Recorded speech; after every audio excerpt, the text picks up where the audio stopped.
Hello दोस्तों, स्वागत है आप सभी का आपके अपने यूट्यूब चैनल सोनू ऑनलाइन गुरु में। आज मैं आप लोगों के लिए लेकर आया हूं जीन पियाजे का संज्ञानात्मक विकास का सिद्धांत।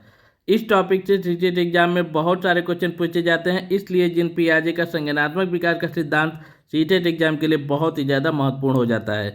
तो कॉग्निटिव डेवलपमेंट क्या होता है और इसकी अवस्थाएँ कितनी हैं और उन अवस्थाओं की क्या क्या विशेषताएँ हैं, ये सारी बातें आप लोगों को इस क्लास में मिलने वाली है। तो आइए देखते हैं जीन पियाजे का सिद्धांत, थ्योरी ऑफ जीन पियाजे।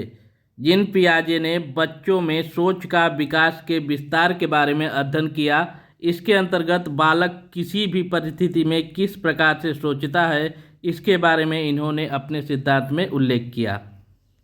जीन पियाजे का मानना था कि बालक उनकी वातावरण के अनुसार लगभग समस्त ज्ञान को उनकी गतिविधियों के द्वारा खोजते हैं या निर्मित करते हैं। अतः जीन पियाजे के सिद्धांत को बालक के संज्ञानात्मक विकास तक ले जाने वाला रचनात्मक पथ माना जाता है, जिससे इस सिद्धांत को निर्माण का सिद्धांत भी कहा जाता है। तो आइए जानते हैं कॉग्निटिव डेवलपमेंट मतलब कि संज्ञानात्मक विकास होता कैसे है। जीन पियाजे ने संज्ञानात्मक विकास को 4 अवस्थाओं में वर्गीकृत किया और संज्ञानात्मक विकास का सिद्धांत का प्रतिपादन किया। इनका मानना था कि बच्चे 4 अवस्थाओं से होकर गुजरते हैं। इन्हीं अवस्थाओं के अनुसार बालक में संज्ञानात्मक विकास होता है। तो आइए जानते हैं कि जीन पियाजे जी के संज्ञानात्मक विकास की कौन कौन सी अवस्थाएं हैं और उनकी क्या क्या विशेषताएं हैं। जीन पियाजे जी ने अपने ही बच्चों लॉरेंट, ल्यूसिन और जैकलीन पर यह प्रयोग किया था और बच्चों के बौद्धिक विकास की अवस्थाओं के बारे में बताया था। जीन पियाजे जी के अनुसार बौद्धिक विकास की 4 अवस्थाएं होती हैं। पहली अवस्था होती है संवेदी पेशीय अवस्था, जिसे इंग्लिश में बोलते हैं सेंसरी मोटर स्टेज। इसका समय होता है जन्म से 2 वर्ष तक। दूसरी अवस्था होती है पूर्व संक्रियात्मक अवस्था, जिसको इंग्लिश में बोलते हैं प्री ऑपरेशनल स्टेज, जिसका समय होता है 2 वर्ष से लेकर 7 वर्ष तक। तीसरी अवस्था होती है मूर्त संक्रियात्मक अवस्था, जिसे इंग्लिश में बोलते हैं कॉन्करेंट ऑपरेशनल स्टेज, और इसका समय होता है 7 वर्ष से 12 वर्ष तक। चौथी अवस्था होती है औपचारिक संक्रियात्मक अवस्था, जिसको इंग्लिश में बोलते हैं फॉर्मल ऑपरेशनल स्टेज, और इसका समय होता है 12 से 15 वर्ष तक। अब हम लोग जानेंगे इन सभी अवस्थाओं की विशेषताएं। तो पहली अवस्था होती है संवेदी पेशीय अवस्था या इंद्रिय जनित अवस्था, जिसे इंग्लिश में बोलते हैं सेंसरी मोटर स्टेज, और इसका समय होता है जन्म से 2 वर्ष तक। इसमें क्या होता है, इसकी क्या विशेषताएं हैं, आइए जानते हैं। इस अवस्था में शिशु अपनी संवेदनाओं तथा शारीरिक क्रियाओं के माध्यम से सीखता है। वह वस्तुओं को देखकर, सुनकर, स्पर्श करके, गंध के द्वारा तथा स्वाद के माध्यम से ज्ञान प्रदान करता है। वातावरण से स्वयं को अलग समझना, अनुकरण करना इस अवस्था की विशेषताएं हैं। शिशु स्वार्थी व आत्म केंद्रित होता है। वस्तु स्थायित्व, ऑब्जेक्ट परफॉर्मेंस के गुण का विकास 20 से 24 महीने के मध्य में होता है।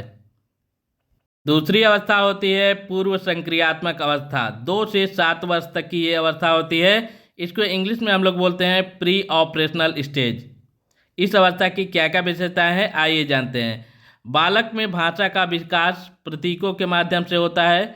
शिशु दूसरे के संपर्क से, खिलौनों से व अनुकरण के माध्यम से ज्ञान ग्रहण करता है।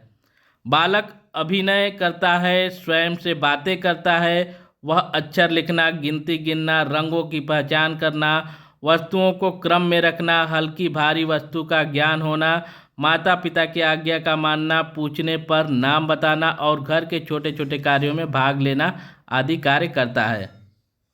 सजीववाद, हर वस्तु को सजीव समझना। इस अवस्था में आप लोगों ने देखा होगा 2 से 7 वर्ष की अवस्था में बच्चों खिलौनों से खेलते हैं और गुड्डे गुड़ियों से खेलते हैं, तो उनको सजीव समझते हैं और उनको टाइम पे खाना खिलाते हैं, उनकी शादी करवाते हैं, उनसे बातें करते हैं, और छोटे छोटे खिलौनों में, छोटे छोटे गैस चूल्हों में वो लोग दिन भर खाना बनाते हैं और खेलते हैं। तो इस अवस्था में बच्चे जो है हर वस्तु को सजीव समझने लगते हैं। और नेक्स्ट है अहम भाव, बच्चों में अहम की भावना उत्पन्न हो जाती है इस अवस्था में। इस अवस्था में बालक तार्किक चिंतन करने योग्य नहीं होता, इसलिए इसे अतार्किक चिंतन की अवस्था कहते हैं। देखिए, तीसरी अवस्था होती है मूर्त संक्रियात्मक अवस्था, जिसे इंग्लिश में बोलते हैं कॉन्करेंट ऑपरेशनल स्टेज, और इस अवस्था का समय होता है 7 से 12 वर्ष तक। इस अवस्था की क्या विशेषताएं हैं, आइए जानते हैं। मूर्त रूप से तर्क करना। इस अवस्था में बच्चे तर्क करना सीख जाते हैं। विचारों में क्रमबद्धता एवं जटिलता आ जाती है। पलटन का गुण पाया जाता है। वस्तुओं में वर्गीकरण करने, संबंध स्थापित करने, पहचानने तथा तुलना स्थापित करने की शक्ति का विकास हो जाता है।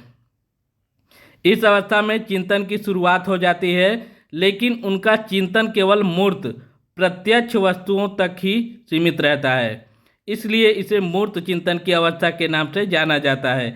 इस अवस्था में बालक दो वस्तुओं के बीच अंतर करना, तुलना करना, समानता व असमानता बताना, सही व गलत के बारे में भेद करना आदि सीख जाते हैं। इस अवस्था में बालक दिन, तारीख, महीना, वर्ष, दिशाओं आदि बताने में योग्य हो जाते हैं। देखिए, चौथी और सबसे लास्ट अवस्था है औपचारिक संक्रियात्मक अवस्था, जिसे इंग्लिश में बोलते हैं फॉर्मल ऑपरेशनल स्टेज, और इसका समय होता है 12 वर्ष के बाद का। इसकी क्या क्या विशेषताएं हैं, आइए जानते हैं। इस अवस्था में अमूर्त चिंतन एवं अपसारी चिंतन पाया जाता है। इस अवस्था में निगमन तर्क का विकास होता है। समस्या समाधान तथा निर्णय करने की शक्ति का विकास हो जाता है। इस अवस्था में सभी मानसिक योग्यताओं जैसे चिंतन करना, कल्पना करना, निरीक्षण करना, समस्या समाधान का विकास हो जाता है। तो दोस्तों, ये था जीन पियाजे जी का संज्ञानात्मक विकास का सिद्धांत, उनके सिद्धांत की अवस्थाएं और उनकी विशेषताएं। तो हमारी ये छोटी सी इम्पोर्टेंट जानकारी आप लोगों को कैसी लगी, कमेंट बॉक्स में ज़रूर बताइएगा।